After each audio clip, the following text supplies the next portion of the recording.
अस्सलाम वालेकुम स्टूडेंट, मैं आपको अपने यूट्यूब चैनल पे वेलकम करती हूँ। मुझे उम्मीद है कि आप सब लोग खैरियत से होंगे।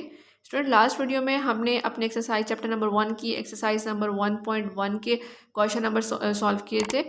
आज हम अपने एक्सरसाइज नंबर चैप्टर नंबर 1 की जो रिव्यू एक्सरसाइज है उसको सॉल्व करने जा रहे हैं। उसमें हमारे पास जो डिफरेंट पार्ट्स होंगे हम उनको सॉल्व करेंगे। तो रिव्यू एक्सरसाइज जो है चैप्टर 1 की वो हमारे पास है, in circle the correct option in the following statement. यानी कि यहाँ पर मल्टीपल चॉइस क्वेश्चन है और हम इनको वन बाय वन सॉल्व करेंगे। If A capital A is equal to students in your class then A is an dash set. वो कह रहे हैं एक ऐसा सेट है जिसमें आपके क्लास के स्टूडेंट्स आ रहे हैं, तो आप बताएं आप वो जो सेट होगा वो क्या होगा। ए हमारे पास ऑप्शन है एम्पटी, क्या वो सेट खाली होगा। बी है कि क्या वो सेट फाइनाइट होगा, मतलब एक लिमिटेड नंबर तक उसकी वैल्यू सारी होंगी। सी है हमारे पास इनफाइनाइट होगा, यानी कि अनकाउंटेबल होगा, अप टू सो ऑन चलता रहेगा। या फिर वो सिंगलटन सेट होगा। तो स्टूडेंट इन योर क्लास जो है वो सेट हमारे पास बी ऑप्शन करेक्ट है, वो फाइनाइट सेट होगा क्योंकि वो एम्पटी नहीं होगा, क्योंकि स्टूडेंट्स वहाँ पर स्टूडेंट्स के नंबर मौजूद होंगे। वो इनफाइनाइट नहीं होगा क्योंकि जो क्लास में स्टूडेंट्स होते हैं उनके एक लिमिटेड नंबर होता है, इनके 40 होते हैं, 50 होते हैं, 30 होते हैं। इस तरह से वो इनफाइनाइट भी नहीं होगा। और सिंगलटन क्यों नहीं होगा, क्योंकि उसमें सिंगल वैल्यू नहीं आएंगी, ज़्यादा वैल्यूज आएंगी। तो वो हमारे पास फाइनाइट हो सकता है, मतलब 1 to 30, 1 to 40 फिक्स नंबर तक हो सकता है। ठीक है, इस तरह से हमारे पास सेकेंड पार्ट है, B is a set of month of Eid then it is an dash set. B set जो है वो set of month of Eid को रिप्रेजेंट कर रहा है। ईद के हमारे 2 मंथ्स होते हैं या 3 मंथ्स होते हैं। ठीक है, उन 3 ईदों के मंथ को रिप्रेजेंट कर रहा है। तो अब वो हमें हमसे पूछना बताएं वो सेट क्या होगा। एम्प्टी सेट होगा, क्या वो सेट खाली होगा। फाइनाइट सेट होगा, यानी कि एक लिमिटेड नंबर तक होगा। इनफाइनाइट होगा, यानी कि अनकाउंटेबल होगा, up to so on number उसके आ रहे होंगे। या यूनिवर्सल सेट होगा, एक ग्रेटर सेट होगा। क्योंकि उन्होंने हमसे सिर्फ सेट ऑफ मंथ्स नहीं कहा हुआ, यूनिवर्सल नहीं हो सकता वो। ठीक है, इनफाइनाइट क्यों नहीं हो सकता, क्योंकि वो अप टू सोन नहीं होगा। हमें पता है कि ईद हमारे पास 2 ये मंथ्स होते हैं। ईद के जो मेन है हमारे पास ईद उल अज़हा, ईद उल फितर, ईद मिलादुन नबी को मिला लें तो तकरीबन हमारे पास 3 ईद बनती हैं। ठीक है, 3 मंथ्स ऑफ ईद बनते हैं। तो वो इनफाइनाइट भी नहीं हो सकता, वो एम्पटी भी नहीं हो सकता, खाली भी नहीं होगा, क्योंकि उसमें नंबर होंगे 1 to 3 फिक्स अमाउंट होंगे। तो वो उसको हम कहेंगे वो भी फाइनाइट सेट होगा।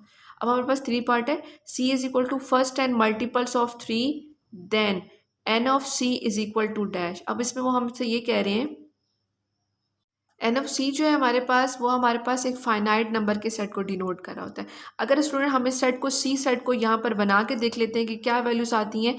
मल्टीपल्स ऑफ 3 जो है वो जो फर्स्ट 10 नंबर्स में आ रहे हैं वो ये आते हैं हमारे पास। ठीक है, और एन ऑफ सी का मतलब है कि जो इसमें फाइनाइट में जो लास्ट अमाउंट होती है, जो लास्ट नंबर होता है जिसको फाइनाइट सेट बनाता है, उसको हम कहते हैं कि वो हमारे पास एन ऑफ सी है। तो इसमें जो सी पार्ट है वो हमारे पास राइट आंसर होगा। एन ऑफ सी हम कब कैसे क्यों लिखते हैं सेट को, इस सेट को हम तब लिख रहे होते हैं जब हमारे पास जो सेट होता है वो फाइनाइट होता है, यानी कि उसकी कोई एंड वैल्यू मौजूद होती है। तो एन ऑफ सी वो एंड वैल्यू होती है जिसकी वजह से वो सेट जो है वो फाइनाइट सेट कहलाता है। ठीक है, इस तरह से सेट की जो लास्ट नंबर होता है उसको हम एन ऑफ सी कहते हैं।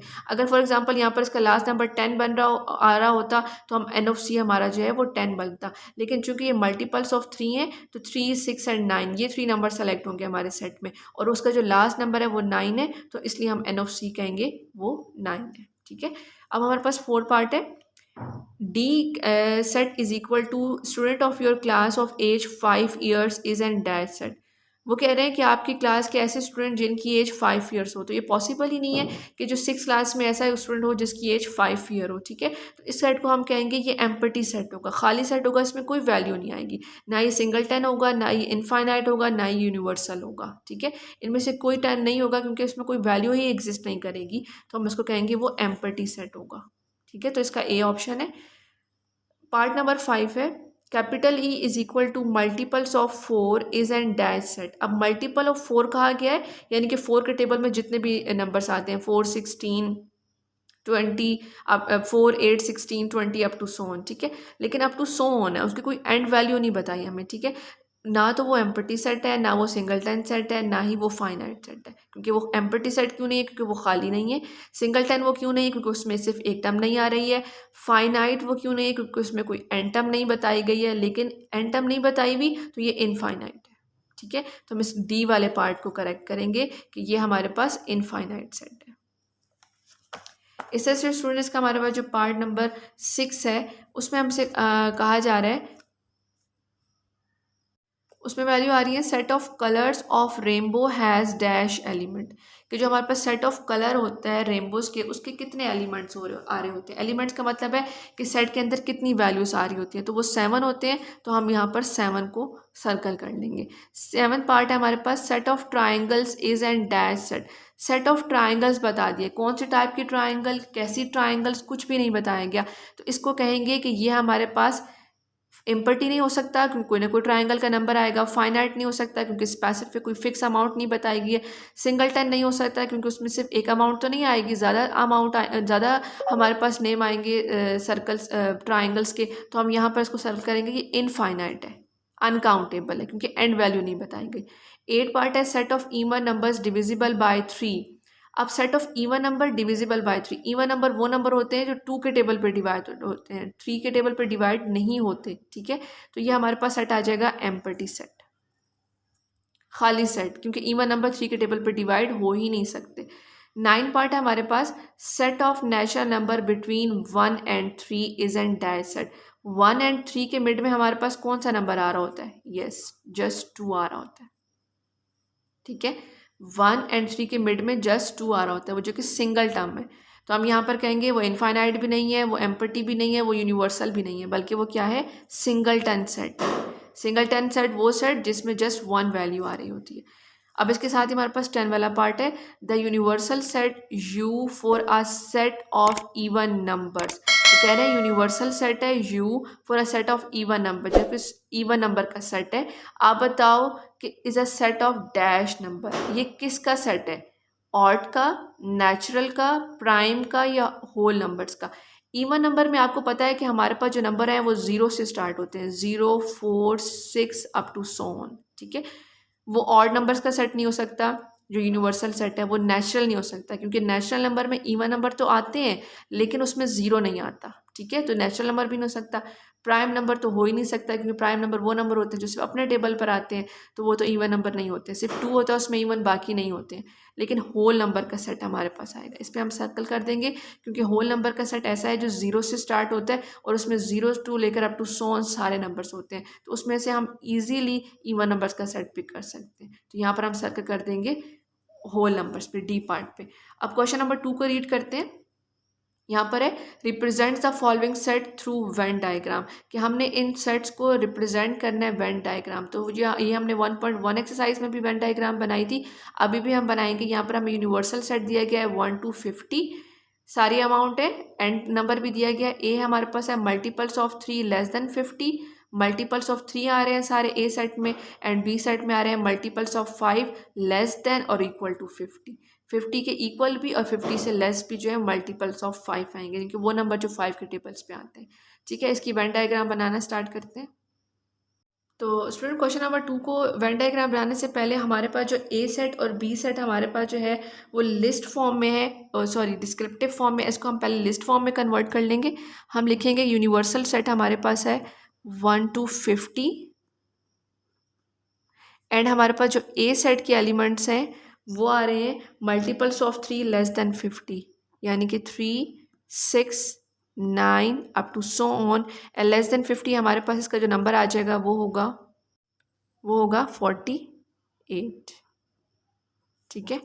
उसके बाद हमारे पास बी सेट आ जाएगा जिसकी हम वैल्यूज़ लिख देंगे, जो कि हमारे पास आ रही हैं मल्टीपल्स ऑफ 5 लेस देन और equal to 50, multiples of 5 less than और इक्वल टू 50 का मतलब है इसमें 50 भी शामिल है, तो मल्टीपल्स ऑफ 5 में हम वही वैल्यूज लिख देंगे जो 5 के टेबल में आती है, ठीक है। अब ये हमारे पास दोनों सेट बन गए। अब इसके बाद हम इसकी वेन डायग्राम बनाना स्टार्ट करते हैं। तो वेन डायग्राम के लिए हम सबसे पहले एक रेक्टेंगल बनाएंगे जो कि हमारे यूनिवर्सल सेट को शो कर रहा होगा, जिसमें हमारी होल सारी वैल्यूज आती हैं।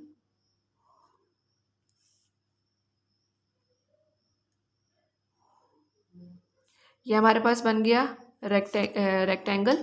इसके ऊपर यहाँ कॉर्नर में हम मेंशन कर देंगे कि ये यू है, ठीक है। और उसके बाद हम लोग यहाँ पर मेंशन करेंगे ए सेट को एंड बी सेट को। लेकिन आप यहाँ देखिए कंपैरिजन में तो हमारे पास ए और बी सेट की कुछ वैल्यूज़ जो हैं वो कंबाइन भी आ रही हैं, ठीक है, हम उनको भी लिख लेंगे कि ऐसी कौन सी टर्म्स हैं जो ए में भी आ रही हैं और बी में भी आ रही हैं, क्योंकि ए अपना सेट इंडिविजुअली 3 के मल्टीपल्स को शो कर रहा है लेस देन 50, और बी सेट जो है वो 5 के मल्टीपल्स को शो कर रहा है विच इज़ लेस देन और इक्वल टू 50। लेकिन इन दोनों के अंदर कुछ टर्म्स कंबाइन है, जैसे कि 15 है, 15 हमारे पास ए सेट में भी आ रहा है एंड 5 सेट में, बी सेट में भी आ रहा है। उसके अलावा एक और नंबर है हमारे पास 30 एंड 45। जैसे हमने पिछले भी एक्सरसाइज में किया था कि जो दो सेट्स में जो हमारे पास सब सेट होगी उनके जो एलिमेंट्स कंबाइन होंगे उनको हम लोग ये ओवरलैपिंग जो यहाँ पर पार्ट होगा उसमें लिख देंगे। इसको लिखने का ये रीज़न है कि यहाँ पर हम ये बता रहे हैं कि ये होल यूनिवर्सल सेट है, उसके अंदर इसकी अपने टर्म्स हैं, ए की अपने टर्म्स हैं, ठीक हो गया। लेकिन इन दोनों के अंदर जो कंबाइन टर्म है, दोनों की जो कंबाइन आ रही हैं वो हम इस तरह से लिख देंगे, क्योंकि हम रेपिटेशन नहीं करेंगे बल्कि इनको इस तरह से कोलैब करके शो कर देंगे कि ये वो 3 टर्म्स हैं जो दोनों की क्या आ रही हैं, कंबाइन आ रही हैं। बाकी इन 15, 30 एंड 45 के अलावा जो रिमेनिंग टर्म है वो बी की अपनी सेपरेट है जो उसके सेट को शो कर रही हैं, एंड ए की अपनी सेपरेट है जो ए के सेट को शो कर रही हैं, ठीक है। तो स्टूडेंट इसके साथ ही हम लोग का ये क्वेश्चन नंबर 2 कंप्लीट हो गया, जिसमें हमें उन्होंने कहा था कि आपने इसका वेन डायग्राम बना के शो करना है। अब हम क्वेश्चन नंबर 3 को स्टार्ट करते हैं। स्टूडेंट यहाँ पर हमारे पास क्वेश्चन नंबर 2 का पार्ट 2 भी है, जिसमें हमारे पास यूनिवर्सल सेट है 1 to 40, ए सेट हमारे पास है 1 to 20 एंड बी सेट हमारे पास है 21 to 40। यानी कि यूनिवर्सल सेट में सारी वैल्यूज आ रही हैं। अगर हम दोनों कंपेयर करें तो ए सेट में 1 से 20 तक वैल्यूज हैं और बी सेट में 21 to 40 वैल्यूज है। मतलब इनमें ए और बी के आपस में कोई वैल्यू जो है वो कंबाइन नहीं आ रही, तो ए का अपना अलग सेपरेट सेट बन जाएगा एंड बी का अपना सेपरेट सेट बन जाएगा। तो उसको हम with the help of Venn diagram show करते हैं। पार्ट 2 का यूनिवर्सल सेट आ जाएगा, इसकी वैल्यूज हमारे पास आ जाएंगी 1 2 3 अप टू सो ऑन 40। उसके नीचे ए सेट हमारा आ जाएगा which is 1 2 3 up to so on 20 and B set हमारे पास आ जाएगा which is equal to 21 22 up to so on 40, ठीक है। इसके बिलो हम इसकी यहाँ पर वेन डायग्राम ड्रॉ कर लेंगे। सबसे पहले हम उसका रेक्टेंगल बना लेंगे, उसके अंदर हम ए सेट को और बी सेट को शो कर देंगे,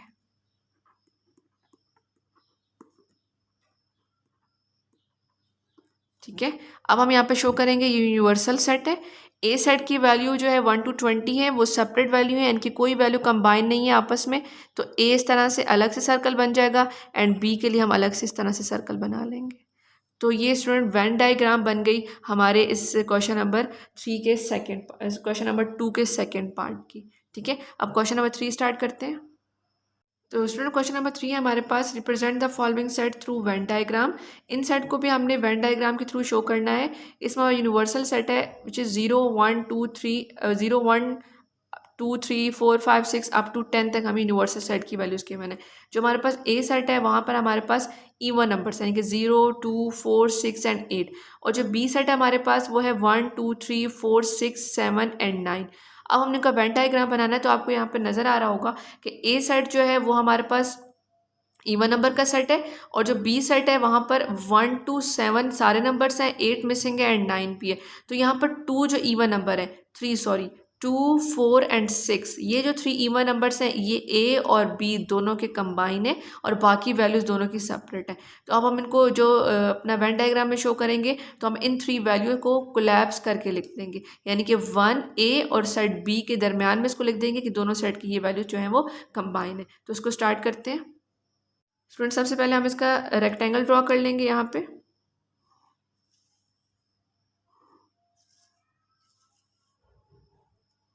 ये हमारे पास इस तरह से रेक्टेंगल आ जाएगा, जिसमें हम शो कर देंगे कि यू जो है वो हमारे पास यूनिवर्सल सेट है, और उसके बाद जो ए सेट की वैल्यूज़ हैं एंड बी सेट की वैल्यूज़ है, कौन कौन सी वैल्यूज़ कंबाइन है वो हम इस तरह से यहाँ पर लिख देंगे।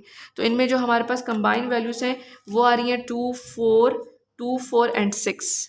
तो 2 4 एंड 6 उसको हम यहाँ इस तरह से कंबाइन करके लिख देंगे। तो ये क्वेश्चन नंबर 3 का वेन डायग्राम बन गई। क्वेश्चन नंबर 4 है हमारे पास, represent the following set through Venn diagram. अब इस सेट को भी हमने वेन डायग्राम के थ्रू शो करना है। ए सेट हमें गिवन है 0 2 4 6 यानी कि सारे even numbers up to 48। B set में हमारे पास वैल्यू गिवन है 2 3 5 7 11 13 अप टू 47 यानी कि सारे ऑड नंबर है, लेकिन उसके साथ क्योंकि 2 ऐड हो गया तो ये सेट ऑफ प्राइम नंबर बन गया। ठीक है, उसके बाद हमारे पास जो यू सेट यूनिवर्सल सेट है उसमें हमारे पास जीरो जीरो वैल्यूज जो है वो 0 to 50 आ रही हैं। ठीक है, ये हमारे पास यूनिवर्सल सेट है। अब हमें शो करना है what do you guess the shaded portion of the circle represent. Shaded portion of the circle represent का मतलब है वो जो हमारे पास कोलैप्स वाली फॉर्म आती है दरमियान में, जहाँ पर दोनों टर्म्स जो है ना, जैसे दोनों जो सेट्स होती हैं उनकी वैल्यूज जो है जो कंबाइन वाली आ रही होती है, वो हमारे पास शेडेड पोर्शन होता है। तो इसको भी वेन डायग्राम ड्रॉ करके इस क्वेश्चन को भी सॉल्व करते हैं। स्टूडेंट्स के लिए भी हम सबसे पहले रेक्टेंगल ड्रॉ कर लेंगे वेन डायग्राम के लिए। इस तरह से आप लोगों ने ऊपर ब्रैकेट्स में अपनी वैल्यूज़ को लिखना है, यूनिवर्सल सेट को भी लिखना है, ए सेट को भी लिखना है जो कि हमें बुक में मेंशन है। उसके बाद हम उसके नीचे उसका वेन डायग्राम बनाएंगे। तो यहाँ हम लिखेंगे वेन डायग्राम। ठीक है, यहाँ पर हम शो कर देंगे यूनिवर्सल सेट है जिसमें वैल्यू 0 to 50 आ रही हैं, ए हमारे पास सेट है और यहाँ पर बी सेट है। ठीक है, अब इनके जो कंबाइन वैल्यूज़ हैं उन कंबाइन वैल्यू कौन सी आएंगी हमारे पास, क्योंकि ए सेट में तो हमारे पास सारे इवन नंबर है एंड बी सेट में हमारे पास सारे ऑड प्राइम नंबर हैं। ठीक है, उसमें जो एक प्राइम नंबर है जो दोनों कंबाइन है वो 2 है और उसको हम यहाँ पर लिख देंगे और इसको इस तरह से शेड भी कर सकते हैं। इसमें हम ये बता सकते हैं कि ये वो शेडेड एरिया है जो दोनों का आपस में क्या है, कंबाइन है। ठीक है, तो प्रीवियस क्वेश्चन में भी आप जो कंबाइन एरिया है उसको इस तरह से शेडेड कर सकते हैं या ऐसे कंबाइन करके उनकी वैल्यूज़ को लिख सकते हैं, तो ये रॉन्ग नहीं होगा। इसका मतलब ये होगा कि ये वो शेडेड एरिया जो दोनों का आपस में कंबाइन आ रहा है, अदरवाइज ये हमारी वेन डायग्राम बन जाएगी। तो स्टूडेंट्स के साथ ही हमारी रिव्यू एक्सरसाइज 1 जो है वो यहाँ पर कंप्लीट होती है। तो अब मुझे उम्मीद है कि आपको मेरी वीडियो पसंद आई होगी। मेरी वीडियो को लाइक करना मत भूलिएगा, मेरे चैनल को सब्सक्राइब कर लें ताकि आपको मेरे आने वाले लेटेस्ट वीडियो की नोटिफिकेशन टाइमली मिलती रहे। अपना thank you so much for watching. अपना बहुत ख्याल रखिएगा। अल्लाह हाफिज़।